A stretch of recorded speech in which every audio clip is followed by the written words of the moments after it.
እንደው ጨርቄን ማቄን ሳልል እንደው እለም ብዬ ልጠፋ አሰብኩና እንደው አበባዬን ልጄን ሳስታውሳት እንደው የሉሊት እናት ከባድ መርዶ ይዘው መጡ።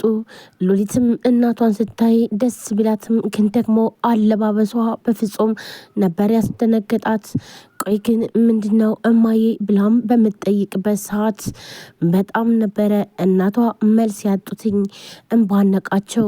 ዳዊትም ሆነ ሔዋን በጣም ደነገጡ። በመጀመሪያም ዳዊት ሲደወልለትኝ ልመጣ ነው ወደ እናንተ ብላም እናቷ ሲደውልላትኝ ሔዋንም ሆነ ዳዊት በጣም ነበር የደነገጡት። እዚህ ጋር ሉሊትን የደበቋትኝ ከባድ ሚስጥር ስላለ የሉሊት አባት በህይወት የለም። ነገር ግን ደግሞ ይሄን ሁሉ ያሳጣትኝ አቶ መሰለ ነው። አባቷን ያስገደለባትኝ እነሱ ወደ አዲስ አበባ ወደ ሉሊት እየመጡ ያለ መኪናው እንዲገጭና እንዲሁም ደግሞ አደጋ እንዲደርስባቸው ያደረገውም አቶ መሰለ ነው። ይህንን ደግሞ ለሉሊት የተነገራትኝ አባቷ እንደዳኑና ነገር ግን ደግሞ እግራቸው በጣም ከባድ አደጋ እንደደረሰባቸው ነበር የተነገራት። እጂ የሉሊት አባት በህይወት እንደሌለ ሉሊት ይህን በፍጹም አታውቅም ነበር። እናቷን እየደወለችም እየጠየቀች እንዲሁም አባቴ እንዴት ነው ያለች ስትጠይቃትም እናቷም አባቷ በጣም እንዳመማቸውና ነገር ግን ደግሞ መንቀሳቀስ እንደማይችሉ ግን ደግሞ በህይወት እንዳሉ ነበረ ስትናገር የነበረው። እናም ሉሊት እናቷን ስታይ ደስ አላትኝ። ግን ደግሞ እናቷ የለበሰችው የሀዘን ልብስ ነው። ቆይ ግን ለምን ብላ በጣም ደነገጠች። ሔዋንም ባለችበት ደነገጠች።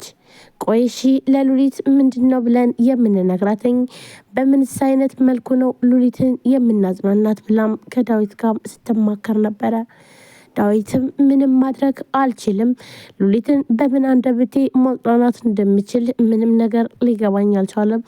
ነገር ግን እውነቱን መናገር ግድ ነው ብሎም ዳዊትም ወስኖ እናቷን ወደ ቤት ይዟት መጣ። ሉሊትም በጣም ተደነጋገጠች። እናቷን ለምንድን ነው እንደዚህ አለባበስሽ አባቴስ ብላም ጠይቃታለች። የሉሊት እናት መልሷ ለቅሶ ነበረ። በጣም ከባዳትኝ መያዝም ሆነ እንዲሁም ደግሞ ለመቻል አስባ ነበር። እንዲሁም ዳዊት የሉሊትን እናት ምንም ቢሆን መቻል አለበት ለሉሊት ሲሉ ምንም ነገር እንዳያስነቁ ብሎም ተናግሮ ነበረ። ነገር ግን ይህን ነገር በፍጹም መቻል ከባድ ነበርና ስለዚህ ለሉሊት እውነቱ ተነገራት። ሉሊት አበደች፣ በጣም ደነገጠች። ይሄን ነገር መቼም ቢሆን አትፈልገውም። ሉሊት እናትና አባቷን በጣም የምትወድና እንዲሁም ጨዋ ልጅም እንደሆነችና ከዛ ውጭ ግን ደግሞ ከትምህርቷ ውጭ ምንም ነገር እንደማትፈልግ ትታወቃለች። ነገር ግን ትምህርቷን ትታ በአቶ መሰለ ወይም ደግሞ አባቷ እንዲሁም ደግሞ ወይንም አያቷ በሚሆን ባል ሆኖ ሊቀመጥና እንዲሁም እሱን አግብታ እንድትቀመጥ ስትገደድም ነበረ። ይህንን በፍጹም አላደርግም ብላ ሉሊትም ስትሰቃይ እንደነበረችና ያ ግን ደግሞ በዛ ምክንያት አሁን ላይ ወደ ዳዊት የመጣችበት ምክንያት አቶ መሰለ ነው። እናም ደግሞ አቶ መሰለ አንደኛ ነገር ትምህርቷን አቋርጣ ወደ አዲስ አበባ እንድትመጣ፣ ሁለተኛ ደግሞ አባቷን የማሳጣቱ መንገድ አቶ መሰለ እየው እንደሆነ ስታቅ አቶ መሰለን ለመበቀልም ወሰነች። አቶ መሰለን ቢያሳስረውም ዳዊት ግን ደግሞ ምንም ነገር እንኳን ሊቆይ አልቻለም። ከእስር ቤት ወደውኑ ነበር የወጣው። አቶ መሰለ ታሰረ ብላ እናቷም ሆነ እንዲሁም ሉሊት ሁላቸውም ዳዊትም ሆነ ደስ ሲላቸው፣ ነገር ግን ደግሞ ምንም ባልቆየ ጊዜ አቶ መሰለ ተፈታ የሚባል ዜና ሲሰሙ በጣም ነበር ያዘኑ። እንዲሁም የሉሊት እናት ካሁን በኋላ ምንም አይነት ችግር የለብንም፣ እንግዲህ አቶ መሰለም ታስሯል፣ ስለዚህ መሬታችን ኮንትራት እንሰጠዋለን፣ እስከ ዛሬ ድረስም ደግሞ የኛ መሬት ላይ ማንም ሊሰራ አይችልም፣ ምክንያቱም ደግሞ አቶ መሰለን ስለሚፈሩም ብላም ስትል ነበረ። እናም ሉሊትም እያዘነች እማዬ አቶ መሰለኮ ወደውኑ ነው እየተፈተው ብላም ስትላትኝ እናቷም በጣም ትደነግጣለች። በቃ ይዞሽ እማዬ ምንም ቢሆን ግን ደግሞ ራሳችሁን ጠብቁ ብላ ሉሊት ትላለች። እኛ ጠብቀን ሳይሆን ፈጣሪ ጠብቀን እንጂ በጣም ከባድ ነው ልጄ በማለት የሉሊትም እናት እያዘነች ስልኩን ትዘጋለች።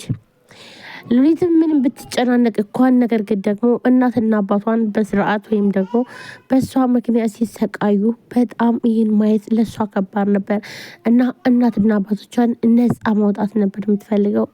ነገር ግን ህልሟ ሳይሳካላት ሉሊት አሁን ላይ አባቷን አታለች። ይህ ደግሞ ለእሷ ልብ ሰባሪና እንዲሁም አሳዛኝ ነገር ነው። ሉሊት እንግዲህ አሁን ላይ በጣም ተጎርታም ታለቅስ እያለ እያየች ያለ ይህ ደግሞ ለሮዛ ደስታ ነበረ። ሮዛ ሉሊት እንድታዝንና በተለይ ሉሊትና ሔዋን ከዚህ ቤት እንዲወጡና እንዲሁም ደግሞ በዚህ ምክንያት ወይም ዴብ የጠላትኝ በእነሱ ምክንያት መስሎም ስለታያትኝ ስለዚህ ሉሊት ስታዝን ለሷ ደስታዋ ነበረ። ይህንን የሰማችው ሮዛ ምንም ነገር አልመሰላትም። አሁን ላይ ሮዛን ብዙ ነገር ቢያሳስባትም ነገር ግን ደግሞ ተስፋ መቁረጥ ላይ ነች። አንደኛ ነገር እንደማትወልድና ካሁን በኋላ ልጅ ማቀፍ እንደማትችልም ትነግሮታል። ሲቀጥል ዳዊትም መቼ ነው ነገ ዛሬ እያለ የፍች ጊዜውን ወይም ደግሞ መቼ ነው የፍቹን ነገር ምን አደረግሽው እያላትም ነው። ሮዛን በፍጹም አልፈታህም፣ አንተ ከኔ ውጭ ማንን ጋር መኖር አልችልም፣ እኔም ደግሞ ያላንተ መኖር አልችልም። እናም የፈለግከውን ነገር ብታመጣ እኔ እንደሆንኩኝ አልፈታህም፣ እኔ ያላንተ መኖር አልችልም። በቃ ስለዚህ ይህ ነው መልሴ ብላ ለዳዊትም ትመልስለታለች። ዳዊትም በጣም ይናደድና እንዲሁም ይበሳጭና በቃ ይሄ ነው መልስሽ ብሎ ይላታል። አዎ መልሴ ይሄ ነው። ስለዚህ አንተ የኔ ብቻ ነው እንጂ የማንም ስትሆን ማየት አልፈልግም ብላ በብስጭትም ትመልስለታለች። ይህንን የሰማችው ሔዋንም መሳቅ ጀመረች። ዳዊት ነገ ዛሬ በሳምንት ባልሞላ ውስጥ እንጋባለን ብሎም ተስፋ ስዟታል። በተለይ ደግሞ የድሮ ፍቅሩም እንዳለ ወደ ሔዋን ተመልሰዋል። ሔዋን በጣም ደስ ብሏታል። ሰላም ሰላም፣ ጤና ይስጥልን ውድና የተከበራችሁ የቻናል ቤተሰቦች እንዴት ናችሁ? ለዚህ ቻናል አዲስ የሆነ ሰብስክራይብ፣ ላይክ፣ ሼር በማድረግ ቤተሰቡናችሁን ከልብ ነው አመሰግነው። ውድ ቤተሰቦቼ ዛሬም በአዲስ ቪዲዮ መጥቻለሁ። ቪዲዮ ላይክ፣ ሼር፣ ሰብስክራይብ እያደረጋችሁ ለምታበረታቱኝ አመሰግናለሁ። እንዲሁም አዲስ ከሆናችሁ ሰብስክራይብ አድርጋችሁ የደወል ምልክቷን መጫናችሁን አትርሱ። ውድ ቤተሰቦቼ በየጊዜው በየሰዓቱ አዳዲስ ቪዲዮዎችን ስንለቅ ወደ እናንተ እንዲደርሳችሁ የደወል ምልክቷን መጫናችሁንም አትርሱ። ዛሬ እንግዲህ ትንሿ ሙሽራ ቀጣይ ክፍል ይዤላችሁ መጥቻለሁ። ትንሿ ሙሽራ ላይ ምን ተፈጠረ? ከባድ ሀዘን ተፈጥሯል። ትንሿ ሙሽራ ሉሊት ላይ ሉሊት ቤተሰቦቿን ጥላ የመጣችበት ምክንያት አቶ መሰለ ምን እንደሆነ ሁላችንም እናውቃለን። ነገር ግን ደግሞ በአቶ መሰለ ምክንያት ብዙም የእናቷና እንዲሁም የአባቷን ፍቅር ብታጣም ነገር ግን የአቶ መሰለ ተንኮል አሁንም ቢሆን አባቷን እስከ ወዳኛው አሳጥቷታል። ሉሊት የአባቷን ማረፍ ስትሰማ በጣም ነበር ደነገጠችው። አባቷ በህይወት እንዳለና እንዲሁም ደግሞ ግን አደጋው እንደደረሰበት በአደጋው ምክንያትም ምንም አይነት ስራ መስራት እንደማይችል ነበረ እናቷ ስትነግራት የነበረው። አሁን ላይ ግን ሉሊት እናቷ የሀዘን ልብስ ለብሳ ስትመጣ በጣም ናዝነ